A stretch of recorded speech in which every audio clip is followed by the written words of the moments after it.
yang sesat, dan keluarkanlah aku dari kesusahan.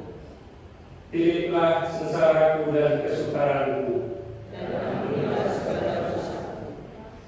Lihatlah betapa banyaknya musuhku, Dan bagaimana mereka mencelaku dengan sangat mendalam. Jagalah kiranya jiwaku dan lepaskanlah aku. Janganlah aku mendapat malu sebab aku berlindung padamu. Ketulusan dan kejujuran kiranya mengawal aku. Sebab aku menanti-nantikan Engkau. Ya Allah, bebaskanlah orang Israel. Dari segala kesesakannya. Berbahagialah setiap kita yang membaca, merenungkan dan melakukan firman dalam kehidupan. Haleluya, haleluya, haleluya.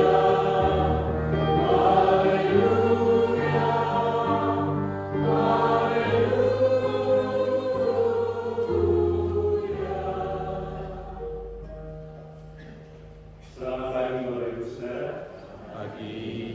Apa kabarnya Bapak Ibu? Sehat. Puji Tuhan sehat.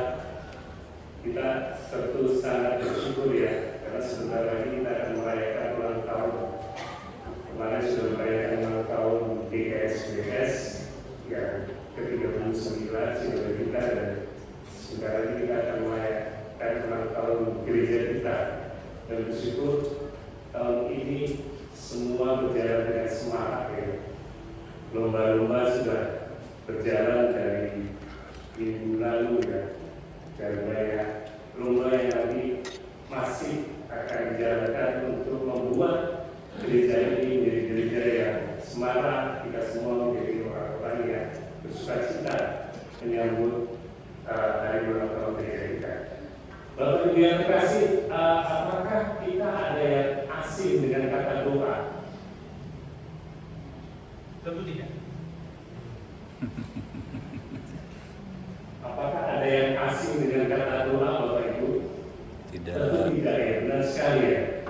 Karena doa itu sudah menjadi bagian dari kehidupan kita. Tidak hanya bicara kehidupan kita umat Kristen ya, tapi kehidupan semua manusia. Karena survei menyatakan bahwa orang yang paling rajin berdoa adalah salah satunya adalah orang Indonesia, mungkin 90% rajin untuk berdoa. Nah, Bapak Ibu Saudara, kalau doa sudah menjadi bagian kehidupan kita, apakah kita pernah lupa berdoa? Pernah. Pernah. Sejujurnya iya. Kadang kita mau makan lupa berdoa, mau bepergian lupa berdoa, mau mulai hari tidak berdoa. Jadi kita kadang lupa, kadang tidak ingat. Sama saja ya Bapak Ibu ya, mau lupa tidak ingat sama saja. Artinya kita tidak berdoa. Nah, terkait doa ini ada hal yang saya sebagai majelis juga punya hal yang agak malu atau mengejutkan. Jadi ketika kami pelayanan keserda dengan perjalanan yang jauh ya, Ya. 2,5 jam. Jalannya semi off-road. Kemudian kami sampai di gereja, ibadah kemudian selesai, dan kami biasanya diajak ke rumah salah satu warga. Kemudian kami biasanya itu dikutuki ya, dikutuki itu dijamu ya sebenarnya. Ada dua istilah kalau kami untuk wilayah itu yang membuatkan sukacita ya Pak Romo ya. Satu dikutuki, dua diurapi. Ya, akhirnya kami dijamu oleh jemaat di sana gitu ya. Dikutuki itu dari kata kutuk ya, jadi ada Gabus, ikan gabus. Dimasakan ikan gabus itu. Nah, ketika kami sudah sampai di rumah warga itu, mungkin karena sudah lapar ya dengan perjalanan jauh, kami kemudian makan. Nah, kemudian saya belum sadar, kami tadi juga memulai dengan doa. Waduh, kami sangat berdosa. Kebetulan waktu itu didampingi oleh Bapak Dian Hartono ya.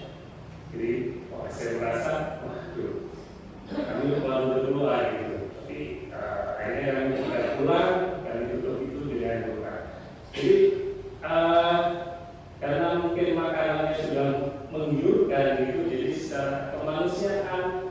kami biasa saja sehingga lupa untuk berdoa. Bapak Ibu, secara manusia ya kadang itu yang membuat kita lupa untuk berdoa.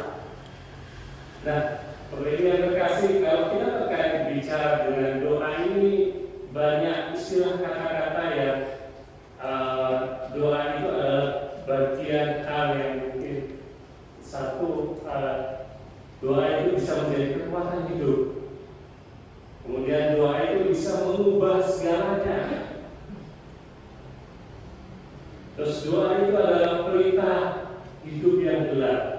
Nah ini kadang-kadang yang mengerikan ini, biasanya ditulis di bab kata di mana.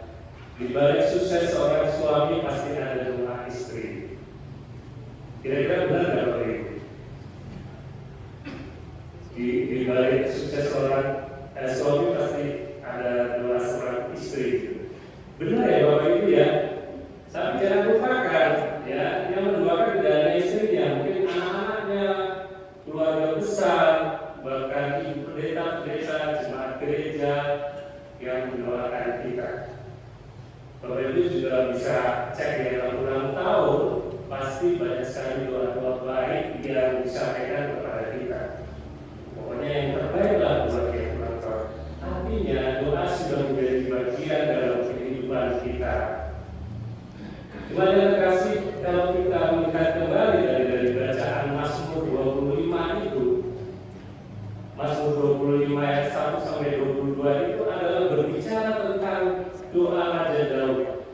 Bagaimana doa menjadi bagian yang tidak terpisahkan dari perjalanan hidup Daud. Bagaimana Daud yang pada saat itu mengalami tekanan hidup. Bapak Ibu Saudara, adakah dari kita yang tidak pernah mengalami tekanan hidup? Semua mengalami. Ya, semua ya Bapak Ibu ya. Ya, kalau sampai tidak ada yang mengalami tekanan hidup, berarti kita orang yang benar-benar super ya. Tetapi siapapun pasti akan mengalami tekanan hidup. Tetapi ada orang yang bilang kalau kita bisa mengalami tekanan hidup, kita adalah orang-orang yang hebat. Cuma yang terkasih, tapi bagaimana dengan Raja Daud? Daud yang seorang raja ternyata mengalami tekanan hidup yang begitu luar biasa. Sebagai seorang raja yang besar, ia juga mengalami tekanan hidup. Mestinya bagi Daud mudah sekali untuk bisa lepas dari tekanan hidup. Apa yang tidak dipunyai oleh seorang raja. Tetapi Daud merasakan bahwa banyak sekali musuh di sekitar Daud dan dia merasa sengsara dan mengalami kesesakan. Cuma yang terkasih, Daud menyerahkan setiap pergumulannya kepada Tuhan. Bapak Ibu kalau mencermati warta gereja, di situ pasti ada pokok-pokok doa. Terdapat doa pergumulan jemaat. Daud percaya Tuhan akan mampu mengatasi setiap masalah yang dihadapi. Jadi kalau kita melihat pergumulan warga jemaat kita dalam pokok-pokok doa, itu tentu bukan hanya sekedar dibaca, tapi harusnya menjadi pergumulan kita yang kita bawa dalam doa, dalam setiap PA ataupun dalam keseharian kita. Dalam doanya kita juga memohon Tuhan untuk senantiasa menolong dalam kehidupan kita. Daud kemudian dalam doanya dengan tegas menyatakan bahwa takut akan Tuhan. Jadi sesuai dengan tema khotbah pada pagi hari ini, Daud adalah orang yang takut akan Tuhan.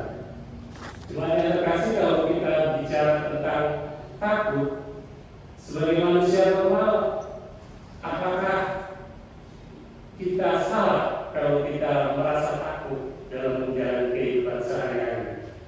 Ada banyak hal yang membuat kita merasa takut, ya Bapak Ibu. Ya, kecil biasanya takut bila sampai tua pun biasanya ada yang takut bila takut binatang buas, pasti semua orang takut ya. Tuhan sendiri, bahkan takut masa depan kita tidak baik dan lain sebagainya. Tidak ada ya manusia yang tidak akan takut. Mungkin ada mitos ya, orang-orang yang berkurang baca dan berotot kawan itu yang tidak takut ya, yang punya semboyan mungkin laut seberangi gunung daki gitu ya, dan lain sebagainya. Nah, cuma yang terkasih, apakah kemudian takut akan Tuhan itu sama dengan takut yang kita alami selama ini? Untuk memahami hal tersebut, ada dua pertanyaan penting. Yang pertama adalah tentang apa itu takut akan Tuhan. Kedua, bagaimana menumbuhkan sikap takut akan Tuhan. Takut akan Tuhan sebenarnya berasal dalam bahasa aslinya dari bahasa jirah yang memiliki makna bahwa kita mempunyai kekaguman dan rasa hormat kepada Allah. Dengan demikian, kita menghargai dan memperlakukan Tuhan dengan derajat tinggi. Jadi bukan sekedar ngeri atau ketakutan karena akan dihukum. Dalam takut akan Tuhan, harusnya manusia menyadari kekudusan, keadilan, dan kebenaran Allah yang berpasangan dengan kasih dan pengampunannya. Takut akan Tuhan berarti kita harus memandang Dia dengan kekaguman dan penghormatan kudus, karena Dia Tuhan yang penuh kemuliaan. Takut akan Tuhan meliputi kesadaran bahwa Tuhan adalah pribadi yang marah terhadap dosa dan berkuasa atas dosa. Dengan takut akan Tuhan, seorang akan menaruh kepercayaannya hanya kepada Tuhan, yaitu untuk beroleh keselamatan dalam kehidupan kita. Dengan rasa takut akan Tuhan, seorang terdorong untuk hidup dalam ketaatan kepada Allah. Jadi orang yang takut akan Tuhan adalah mereka yang memiliki rasa kekaguman kepada Tuhan. Kemudian kedua, bagaimana kita menumbuhkan sikap takut akan Tuhan. Jemaat yang terkasih, dalam ayat yang keempat kita bisa melihat bagaimana Daud sangat merindukan Tuhan. Daud sangat merindukan Tuhan untuk Tuhan mau menunjukkan jalan-jalannya. Dalam ayat kelima, ia memohon supaya Allah membawa dan mengajarkan jalan-jalan kepadanya. Hal ini tentu didasari oleh kepercayaan Daud bahwa Allah adalah satu-satunya jalan. Kerinduan untuk diberitahu, ditunjukkan, dipimpin, dan diajarkan jalan Tuhan itu menandai keterbukaan dan kerendahan hati Daud di hadapan Allah. Bapak Ibu Saudara, kalau kita bicara kerendahan hati, ada banyak contohnya mestinya ada di sekitar kita ya. Kita mestinya juga banyak belajar dari anak-anak muda, ya anak kita, anak saya ya. Jadi kalau kita bicara teknologi itu mereka akan lebih jauh di depan kita gitu, memberitahu cara bagaimana membeli secara online dan lain sebagainya, dan biasanya sangat luar biasa. Kita tidak terpikir hal itu. Nah, dengan kerendahan hati kita mau mendengarkan anak-anak kita, tentu itu sebuah modal bahwa kita menjadi orang-orang yang mau takut akan Tuhan. Cuma yang terkasih, kadang kita sendiri kurang percaya pada Tuhan yang akan menunjukkan jalan-jalannya. Tetapi kadang justru kita percaya kepada orang-orang sekitar kita yang kadang menyampaikan arahan ataupun jalan kepada kita. Jadi ketika kita mau merendahkan diri hati kita mau mendengar suara Tuhan. Sikap terbuka dan rendah hati akan membawa kita dalam tuntunan Allah. Seperti Daud, ia membimbing orang-orang yang rendah hati menurut buku. Dan ia mengajarkan jalannya kepada orang-orang yang rendah hati. Sebaliknya orang yang sombong atau congkak tidak akan mendapatkan tuntunan dan ajaran dari Allah. Allah menentang orang yang congkak. Dengan sikap terbuka, rendah hati, seseorang sadar akan keterbatasan, kekurangan, dan kebutuhan akan didikan Tuhan. Jika kita bicara keterbatasan kita, kekurangan kita, pasti setiap kita mempunyai keterbatasan dan kekurangan. Di antara kita tentu butuh penolong dalam setiap keterbatasan dan kekurangan kita. Tentu kita rindu Tuhan menuntun, membimbing kita, meskipun kadang tuntunan itu tidak sesuai dengan keinginan atau harapan kita. Sebagai murid Tuhan Yesus, sikap terbuka dan rendah hati sebagai seorang murid akan membuat kita mudah dibimbing dan diajar firman Tuhan, sehingga kita mampu menjadi pribadi yang takut akan Tuhan. Jemaat yang terkasih, hal lain yang berpengaruh terhadap tubuhnya sikap takut akan Tuhan pada diri seseorang ialah kedekatan dengan Tuhan. Mengapa? Karena Allah akan bergaul erat dengan mereka yang takut akan Tuhan. Dan pasti Tuhan akan memberitahukan jalan-jalannya. Ketika seseorang bergaul dengan Allah, maka seseorang itu akan dipengaruhi oleh Allah. Ketika seseorang dekat dengan Allah, kehidupannya akan dipengaruhi oleh Allah. Ia pasti akan terus bertumbuh menjadi pribadi yang baik dari hari-hari. Jemaat yang terkasih, ini yang menjadi tanggung jawab kita semua sebagai orang beriman, sebagai orang tua untuk anak-anak kita.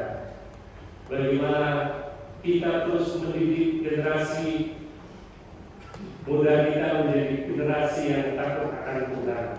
Para orang tua atau pendidik hendaknya harus terus memiliki sikap terbuka, rendah hati, dan juga memiliki relasi yang dekat dengan Allah. Hal ini dapat ditujukan dengan sikap terbuka untuk mendengarkan masukan, mau dikoreksi, memperbaiki diri, dan memiliki kebiasaan rohani yang tepat. Seperti kalau kita terbiasa untuk membaca Alkitab, kemudian berdoa setiap hari. Memang ini suatu hal yang tidak mudah, tetapi ini adalah hal yang harus kita punyai ketika kita menjadi orang tua, menjadi pendidik bagi anak-anak kita, untuk kita memiliki kebiasaan rohani yang baik, sehingga anak-anak kita boleh merasakan bagaimana orang tua memiliki sikap yang terbuka, rendah hati, dan relasi yang dekat dengan Tuhan. Mereka akan mendengarkan dan menirunya. Nah, satu hal yang menjadi perhubungan kita adalah anak-anak adalah anak-anak muda adalah generasi yang terbiasa meniru, dan kita sangat berharap sebagai orang tua menjadi orang tua yang dapat ditiru dengan baik oleh anak-anak kita. Bapak Ibu, kalau kita bicara kemajuan sebuah bangsa, semua bicara dari meniru, ya Bapak Ibu. Tahun 60-an, 70-an mungkin Malaysia meniru Indonesia, dulu segala macam, benar ya Pak ya? Ya. Jepang kalah perang kemudian meniru Amerika, ya, mesinnya dibuka tiga kali, kemudian mereka menjadi bangsa yang maju gitu. Dan dulu Vietnam juga belajar dari kita, gitu, meniru Indonesia. Tetapi biasanya gurunya kalah dari muridnya. Gitu. Nah, ini juga yang menjadi perhatian kita ketika kita menjadi orang tua, ya. Kita boleh menjadi orang tua yang memberikan hal yang baik, sehingga anak-anak boleh meniru kita. Itu sudah salah satu contoh pembelajaran yang kita tidak perlu bicara lagi gitu ya. Tidak perlu bicara A, B, C, D, tetapi ketika mereka mau melihat kita terus-menerus ya, karena mereka bagian dari keluarga kita, mereka akan meniru kita. Nah, inilah yang menjadi tantangan kita para orang tua untuk menjadi teladan bagi generasi muda. Dan orang tua, saya juga tidak menutup diri untuk tidak terbuka atau rendah hati belajar hal-hal baik dari anak-anak muda. Kalau bicara teknologi itu, kemarin anak muda yang acara badminton kemarin sudah buka tenan yang jualan gitu, dan bayarnya sudah pakai kris gitu. Wah, luar biasa dia, jualannya sudah pakai kris gitu. Kita masih on progress ya. Gereja kita masih on progress. Jadi kita belajar dari mereka. Saya tanya, berapa lama Pak mengerjakan ini? 2 hari selesai. Oh, luar biasa. Ini yang belum dicontoh. Dan saya juga tuliskan apa di majelis itu. Ya, itu motivasi kami untuk kami terus memberikan pelayanan yang baik pada gereja ini terkait teknologi. Cuma terima kasih, kiranya kita sebagai orang tua harus terus menjadi orang yang pertama memiliki 3 hal yang tersebut, yaitu memiliki sikap terbuka, rendah hati, dan juga memiliki relasi yang dekat dengan Allah, sehingga hal tersebut bisa melahirkan generasi yang takut akan Tuhan. Hal itu akan melahirkan generasi muda yang terus diajar, dan kita boleh menyaksikan anak-anak muda kita menjadi anak-anak yang takut akan Tuhan.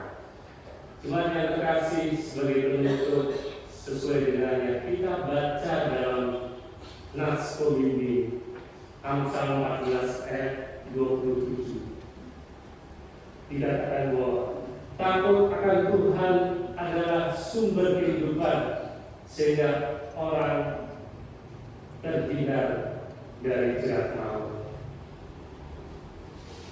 Dan Amsal 1 ayat 7, takut akan Tuhan adalah permulaan pengetahuan. Setiap orang bodoh menghina hikmat dan pendidikan. Tentu sebagai orang yang beriman dan berhikmat, kita mau memiliki pengetahuan yang baik, tidak mau menjadi orang-orang yang bodoh yang menghina setiap hikmat dan didikan dari Tuhan. Juga tidak mau Tuhan menjadi sumber dalam kehidupan kita. Kita tentunya mau menjadi orang yang berhikmat dan memiliki pengetahuan dari Tuhan, menjadikan Tuhan sumber kehidupan kita. Kiranya melalui firman Tuhan ini, Tuhan senantiasa menolong kita menjadi orang-orang yang senantiasa takut akan Tuhan dan menjadi teladan untuk generasi muda di gereja. Kiranya Tuhan menolong kita. Amin. Amin.